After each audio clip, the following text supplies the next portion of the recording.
à accueillir Jean-Louis Bonin.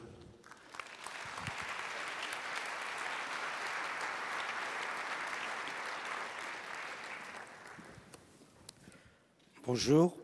En fait, je suis impliqué dans les politiques culturelles depuis la fin des années 60, soit au travers d'associations, soit auprès d'équipes artistiques, ou bien comme directeur de scène nationale, ou comme directeur culturel de ville, à Blois avec Jacques Lang, ou ici à Nantes pendant une vingtaine d'années. Cela vient d'être dit. J'étais aussi dans des différents réseaux professionnels au niveau national ou international.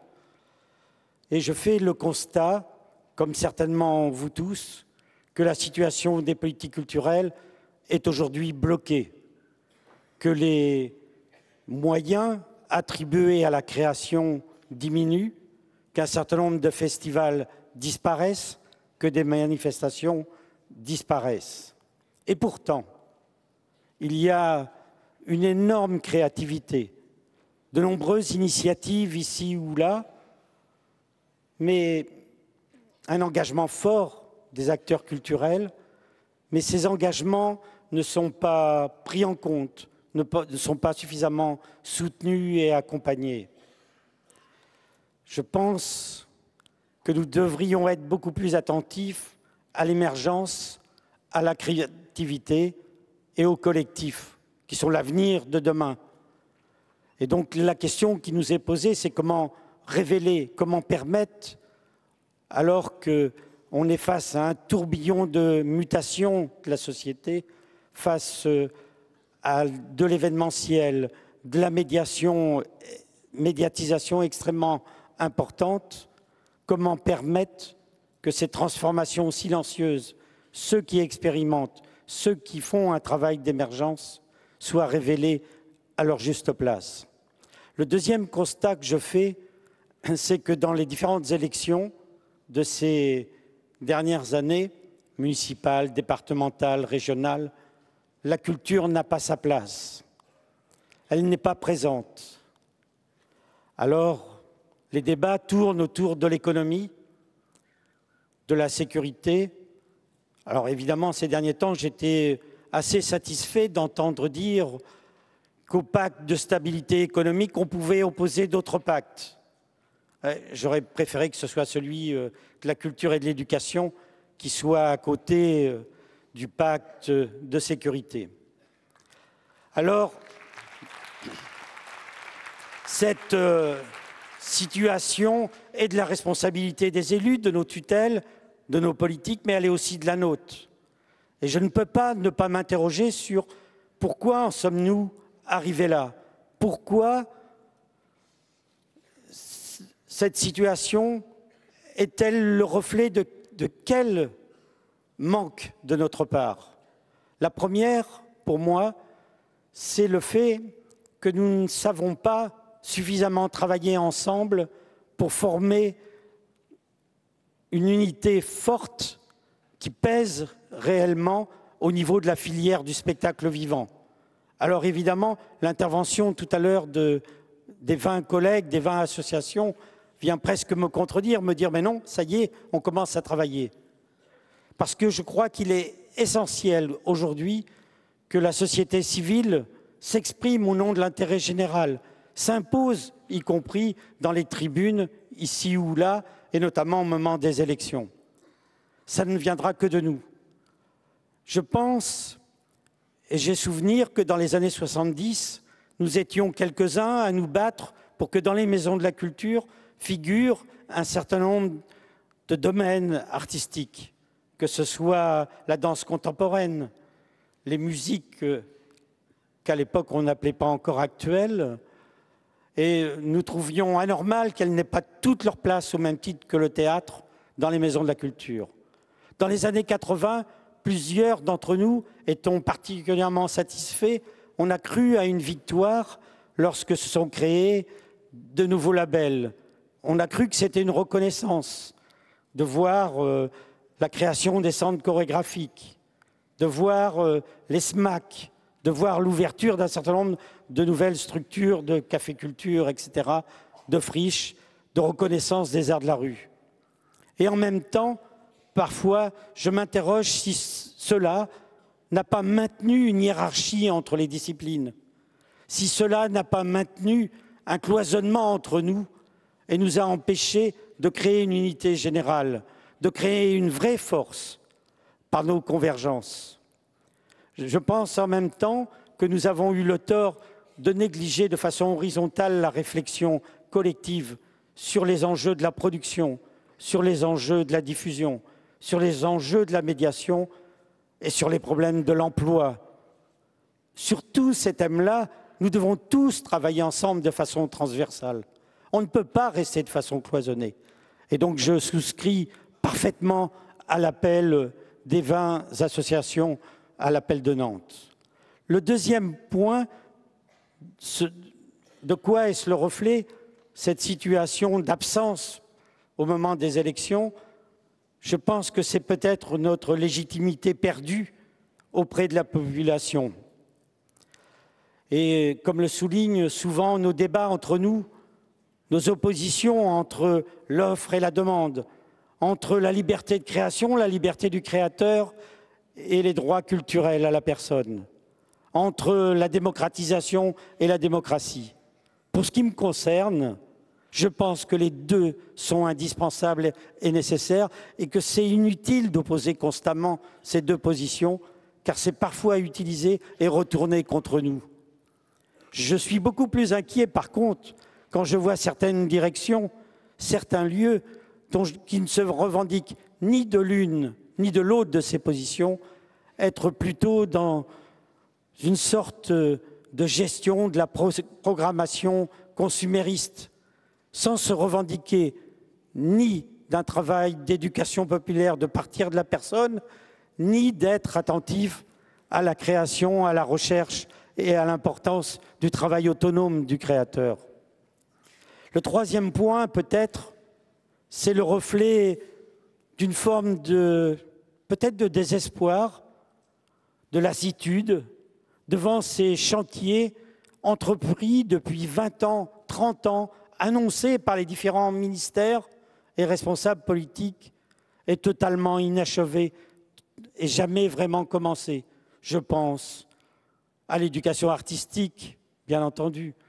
Je pense aux problèmes entre la production, la diffusion et la création. Je pense à cette nécessité du lien entre la pratique professionnelle et la pratique amateur. Je pense au travail sur l'emploi dans nos professions et sur la mobilité professionnelle. Le quatrième point, peut-être, serait aussi de s'interroger sur l'écart qui existe entre nous et les élus, sur cette défiance terrible des uns et des autres. 3-4 mois après les élections municipales, j'écrivais un article dont l'intitulé était « Demain, je programme ». Je faisais référence à un certain nombre de jeunes élus décomplexés, ignorants de l'histoire des politiques culturelles, ignorants des enjeux de nos productions, les enjeux de notre métier, des contraintes qui sont les nôtres, et qui, d'un trait de plume, supprimaient ici ou là une activité, un festival, une manifestation, réduisaient les subventions de 20 ou 30%, sans bien mesurer les conséquences que ça avait pour chacune de nos structures. Ou bien décider de reprendre en main la programmation du théâtre, parce que cette programmation, décidément, était très élitiste, si éloignée de l'attente de la population. Mais qu'en savent-ils des goûts de la population? Et faut-il attendre et répondre seulement aux goûts de la population? Nos métiers ne sont-ils pas pour nous emmener ailleurs, pour nous emmener sur un autre imaginaire, pour nous faire découvrir d'autres mondes, pour nous emmener là où on n'a pas l'habitude d'être? Alors, je m'interroge souvent comment recréer un rapport de confiance, un rapport de travail normal avec ces élus, ensemble? Comment se remettre en cause? Faut-il créer des espaces du temps de formation, du temps d'information sur les grands enjeux de la société, sur les bouleversements qui existent et qui viennent perturber nos métiers, sur les mutations en cours qui sont peut-être des occasions uniques pour redémarrer des politiques culturelles. Donc je crois qu'il est important absolument de rétablir des temps de rencontre et l'État devrait jouer avec les régions un rôle en ce secteur. Le deuxième point, je pense qu'il est indispensable que région par région, il y ait des concertations sur les différentes filières, sur les croisements des filières, sur nos métiers, sur les difficultés de nos métiers, pour arriver à faire un certain nombre de propositions et de programmes en commun. Je pense aussi qu'il nous faut revisiter territoire par territoire tous ces chantiers abandonnés. J'en ai évoqué quelques-uns tout à l'heure. Je repense aussi, en ce qui me concerne, dans les années 96, j'avais beaucoup participé aux réflexions autour du rapport de Jacques Rigaud sur la refondation des politiques culturelles. Et je me souviens que nous insistions sur 4 points. Le premier, celui de la défense du service public et de l'intérêt général. Je pense que ce thème-là, il faut le reprendre. Et d'autant plus que nous revendiquons de travailler avec le secteur public. Et d'autant plus que nous avons conscience qu'il faut qu'il y ait des croisements, qu'il faut qu'il y ait des partenariats, qu'il y a peut-être à découvrir d'autres modes économiques de production. Et je pense qu'un certain nombre d'entre nous ont fait des propositions sur d'autres types d'économies participatives, contributives, collaboratives. Et ces points-là, il faut les remettre à l'ordre du jour, tout en affirmant la nécessité du service public et de l'intérêt général. La deuxième question que nous abordions, c'était de dire qu'il faut qu'il y ait une ambition partagée, construite entre toutes les collectivités territoriales, l'État et les acteurs culturels. Sincèrement, je vais dans beaucoup de régions et je m'aperçois que cette collaboration n'est pas si efficiente que ça. Il n'y a pas suffisamment de réunions de travail, de réflexion sur des stratégies à mettre en place en commun. Le troisième point portait sur l'éducation artistique, je l'évoquais tout à l'heure, que nous considérions à l'époque, en 1996, comme cause nationale. Mon Dieu. L'autre point, le dernier, portait notamment sur la nécessité d'un État, d'un ministère de la Culture fort, garant de l'équilibre des territoires, garant de la liberté de création. Donc, vous voyez qu'il nous reste beaucoup de chantiers à recommencer, à reprendre, mais on ne peut pas les faire seuls en tant que professionnels. Il faut le faire avec les élus. Il faut donc retrouver les conditions d'un dialogue avec eux. Mais nous ne le pourrons que si nous représentons une force, que si nous sommes unis, que si nous avons une parole collective. Si nous n'avons pas ce rapport de force, eh bien, nous serons inexistants, nous ne serons pas apparents. Si nous ne sommes pas légitimes dans la population, pourquoi les élus travailleraient-ils avec nous? Je pense qu'aujourd'hui, nous sommes à un temps de mutation forte au niveau territorial. Notamment, je vois bien toutes les difficultés que vont comporter l'évolution de ces grandes régions, mais en même temps, c'est peut-être une superbe opportunité si nous savons être présents. Je vois bien les difficultés dans la mise en place des communautés de communes, des communautés d'agglos, des transferts de compétences de villes vers ces communautés d'agglos et où tout le monde se cherche, ne sait comment se répartir les charges, plutôt que d'avoir une vraie réflexion sur le sens et qu'est-ce qu'on soutient exactement. Et je me souviens que dans les années 80, Nous étions particulièrement satisfaits, heureux de la mise en place de la décentralisation, de la présence des conseils régionaux. Mais faute d'avoir mené un travail concerté entre les collectivités territoriales, faute d'avoir eu un travail collectif, pas bilatéral d'activité de collectivité à collectivité, mais l'ensemble des collectivités, on a eu un rapport de guichet, un rapport d'empilement de dossiers, d'empilement de missions. Et cela n'a pas donné sens à une vraie politique par territoire. Dans ce domaine, d'ailleurs, je voudrais saluer le travail mené par la région Pays de la Loire pendant ces dernières années, qui a permis un travail concerté, continu, pour structurer des filières, permettre aux acteurs de définir des stratégies, faire des propositions, alors qu'en parallèle et de façon croisée, il y avait des rencontres entre l'ensemble des collectivités territoriales et les acteurs professionnels. Je pense qu'aujourd'hui, il nous faut être beaucoup plus actifs dans cette nécessité. J'ai plutôt été impliqué ces dernières années dans le développement de métropoles, dans le développement de villes-centres. Et je ne renie pas tout le travail fait ici à Nantes ou dans d'autres villes sur les notions de villes créatives, sur la nécessité du rapport entre la culture et l'économie. Mais dans le même temps, je m'inquiète quand parfois l'économie prend le dessus sur le secteur culturel.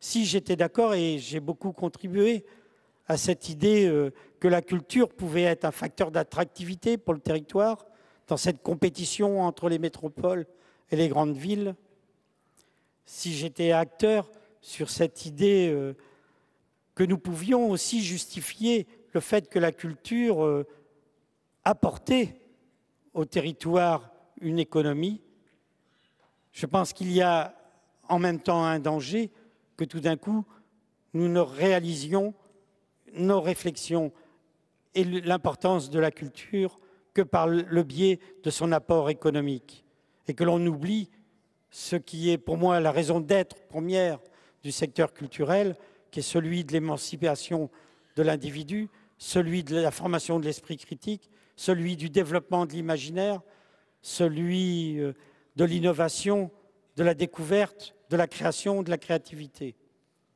Et donc, il faut trouver, et je ne sais pas si nous l'avons suffisamment trouvé, ce juste équilibre. J'ai souvent été très favorable, et je suis toujours très favorable, à la transversalité des politiques publiques, au fait que la culture doit travailler avec d'autres politiques publiques, que ce soit le travail par rapport au milieu urbain, le travail au secteur économique, et en même temps, je pense que nous avons à revendiquer notre place et ne pas être dépendants seulement des autres politiques publiques. Il faut qu'il y ait un respect de part et d'autre, sinon la culture est instrumentalisée. Alors, dans cette situation, il y a un autre point qui m'inquiète, c'est celle du déséquilibre territorial. J'habite actuellement dans une ville de 8 000 habitants, avec un patrimoine exceptionnel, et je vois à quel point le secteur, c'est difficile pour une ville de développer sa politique si elle n'est pas soutenue par l'État, par la région. Et j'invite à ce que nous soyons attentifs à ce que tout ne se concentre pas uniquement sur les grandes métropoles. Donc voilà autant de chantiers que les uns et les autres vous pourrez entamer. Voilà autant d'enjeux, j'en ai oublié un certain nombre, pris par le temps. Mais ce que je voudrais vous dire, en finale, c'est que les chantiers de cette décennie vont certainement être durs, vont être importants, que le pire est possible, politiquement, culturellement, mais qu'en même temps, vous seuls pourrez faire naître l'espoir, l'utopie, vous seuls, par vos engagements, votre façon de débattre d'être unis, permettrait à nous tous d'avoir un espoir et un futur possible à la hauteur de nos engagements. Merci.